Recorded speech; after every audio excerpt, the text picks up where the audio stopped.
नमस्कार, आप देख रहे हैं सिटी ऑफ मीडिया। मैं हूं आपके साथ पप्पू। हमारे साथ महाराज जी हैं रविकांत शास्त्री, जो कि विदना वन से आए हुए हैं कथा करने के लिए परवली पंचायत के रानीकोल गांव में।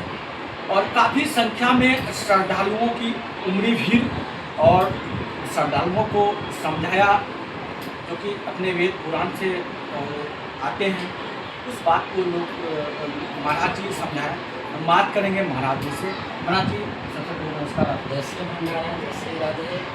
आपको आपके पूरी चैनल के तहत से पूरी मीडिया वाले को, अब सिटी ऑफ मीडिया वाले को जय श्री नारायण, जय श्री राधे।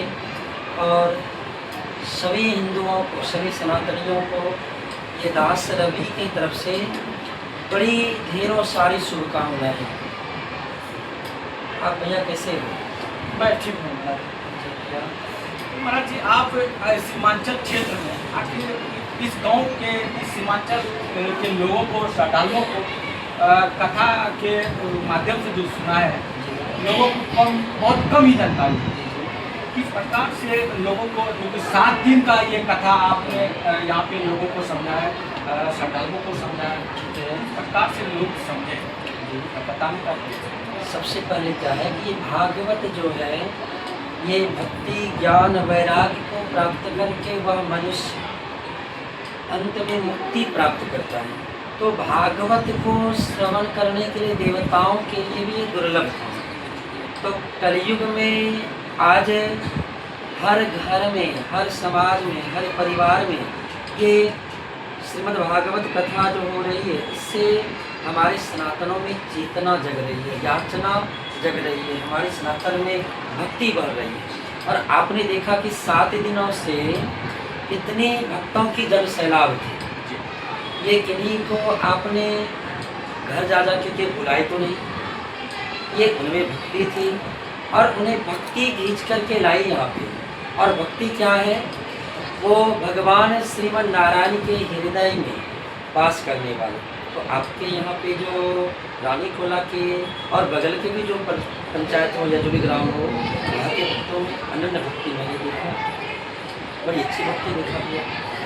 महाराज जी, श्रद्धालु जो काफ़ी संख्या में लोग आए, ठीक है, तो आपके प्रति लोग सोच रहे हैं कि महाराज जी इतना कर्मन ढंग से भक्ति लोगों को समझाएं, तो इस प्रकार से लोग संतुष्ट हो गए। और लोगों को क्या करना चाहिए?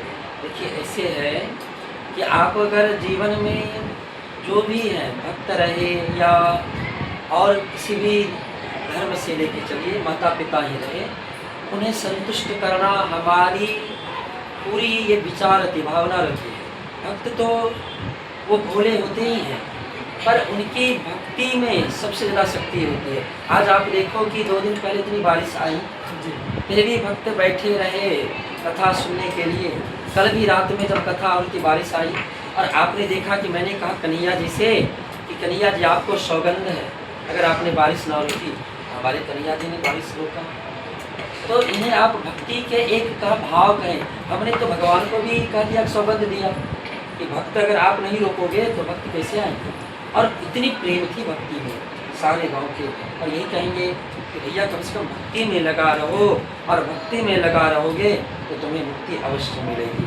इसलिए जीवन की अगर अमृत प्राप्त करना हो तो भक्ति के मार्ग में हमें ही नहीं बल्कि सारे सनातनियों को जाना पड़ेगा। और अगर सृष्टि अटल है, सृष्टि में अमृत है, सृष्टि समृद्धि है, तो वो सारे हम सनातनियों पे चलते हैं। और तो लोग सिर्फ अपने पेट भरने बाबा जी, सनातन धर्म के लिए लोग कई अफवाह फैलाते हैं। जी जी, सनातन के लिए और सनातन धर्म के लिए श्रद्धालुओं को क्या करना चाहिए? देखिए, सबसे पहले जो ये अफवाह फैलाते हैं भैया, तो आप बताओ कि सनातन धर्म में ऐसे हर एक, हमारे तो धर्म है ना, और सर्वों का तो ग्रंथ है, मजहब है। तो हमारे धर्म में आज से नहीं, आप देखो सतयुग, द्वापर, त्रेता, संतों की जहाँ भीड़ लगा रहती है, उस भीड़ में एक ना एक तो आपको मिलेंगे असुर। जो दैत्य है वो तो चाहेंगे ही कि इन्हें किस तरह से बर्बाद किया जाए, है ना। तो आप संतों की जहाँ भीड़ लगेगी तो वहाँ कुछ अधर्मी भी रहेंगे, जहाँ धर्मी रहेंगे तो वहाँ अधर्मी रहेंगे। वो तो कहेंगे, पर उन्हें पता होनी चाहिए कि हमारी धर्म क्या है, हमारी सनातन धर्म क्या है। अरे हमारे धर्म में तो बेटियों को लक्ष्मी की दर्जा दी गई है, हमारे धर्म में तो गौ को माता का दर्जा दिया गया है। इससे बढ़ के आपको किसके ग्रंथों में, किसी के मजहब में मिलेगा? हमारी बेटियां, हमारी बहुएं, हमारी पत्नियां वो लक्ष्मी कहलाती हैं।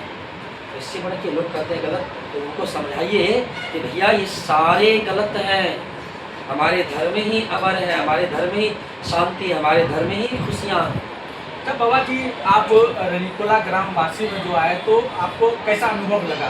यहाँ के जो श्रद्धालु हैं किस प्रकार से आप अनुभव किए हैं? यहाँ के जितने भक्त हैं भैया, वो अब हमें लगता है कि यहाँ के सारे भक्त जो हैं वो कृष्ण के प्यारे हैं, कृष्ण के प्रेमी हैं। अरे जब भी मैया आती थी, और जितने आप लोग आज खास करके हम उन युवाओं पीढ़ियों को, कि आपने उस दिन बारिश में देखे कि सबके आगे खड़े हैं प्लास्टिक ले लेकर के, बारिश हो रही है, सबने किसी